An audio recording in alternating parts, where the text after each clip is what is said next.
ఆడుదాం ఆంధ్ర పోటీలు పలుచోట్ల ఉద్రిక్తతకు దారితీస్తున్నాయి. క్రీడల్లో ప్రతిభ ఉన్నవారిని ప్రోత్సహించడానికి ప్రభుత్వం ఈ కార్యక్రమాన్ని నిర్వహిస్తూ ఉంటే చాలా చోట్ల ఘర్షణలు జరుగుతున్నాయి. అనంతపురం జిల్లా వజ్రకరూర్ హైస్కూల్ గ్రౌండ్లో జరిగిన ఆడుదాం ఆంధ్ర పోటీల్లో 2 జట్లు కొట్టుకున్నాయి. చాబాల, కొనకొండ్ల జట్ల మధ్య జరిగిన కబడ్డీ మ్యాచ్లో గొడవ జరిగింది. చాబాల జట్టుకు 1 పాయింట్ మైనస్ చెప్పడంతో ఇరు జట్ల ఆటగాళ్ల మధ్య వాగ్వాదం మొదలైంది. ఒకరికొకరు తోసుకున్నారు. ఆటగాళ్లకు తోడు ఆయా గ్రామాల ప్రజలు కూడా గుమిగూడి కలపడ్డారు. వెంటనే పోలీసులు చేరుకుని కబడ్డీ ప్లేయర్లు ప్రజలను చెదరగొట్టడంతో గొడవ సద్దుమణిగింది.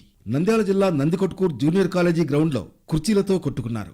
ఆడుదాం ఆంధ్రలో భాగంగా శాతనకోట, నాగటూర్ జట్ల మధ్య కబడ్డీ పోటీ నిర్వహిస్తున్న సమయంలో వివాదం చెలరేగింది. టీషర్ట్ పంపిణీలో చెలరేగిన గొడవ కాస్త కుర్చీలతో కొట్టుకునే వరకు వెళ్ళింది. అందరూ చూస్తుండగానే కుర్చీలతో కొట్టుకున్న క్రీడాకారులను విడదీసేందుకు స్థానికులు యత్నించారు. కానీ పోలీసులు అక్కడికి చేరుకునే వరకు కొట్టుకుంటూనే ఉన్నారు. పోలీసులు ఇరు జట్ల ఆటగాళ్లను కంట్రోల్ చేయడంతో పరిస్థితి అదుపులోకి వచ్చింది. కుప్పంలో జరిగిన ఆడుదాం ఆంధ్రలో యువకుల మధ్య ఘర్షణ జరిగింది. కబడ్డీ పోటీల్లో కనుమునపల్లె జట్టుపై గుడిపల్లి విజయం సాధించే సమయంలో ఘర్షణ జరిగింది. ద్రావిడ వర్సిటీలో కర్రలు, కుర్చీలతో యువకులు కొట్టుకున్నారు.